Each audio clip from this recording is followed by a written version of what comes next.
Hi, my name is James LaJudes, an accredited VA claims agent representative. I'm sitting here with my spokesperson, Tom Bray, who is a Korean War vet. And Tom, I have a few questions I'd like for you to answer to the audience, if you don't mind. Tell us a little bit about how you came about going into the Korean War from the Army. How did that come about? Well, I graduated from high school in 1950, and being 1A, couldn't get a decent job, so I decided to enlist, wound up in the Army, wound up in the Signal Corps. Kind of a fascinating situation because I wound up in the Army Security Agency, which is the precursor to the National Security Agency. And we were the code breakers. We found out what the Koreans were doing almost before they knew what they were doing.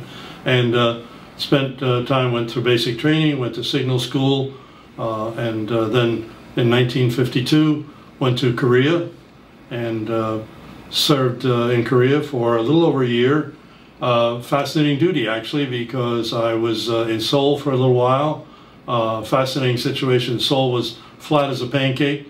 It's now a major metropolitan area, but was transferred to one of the forward sites.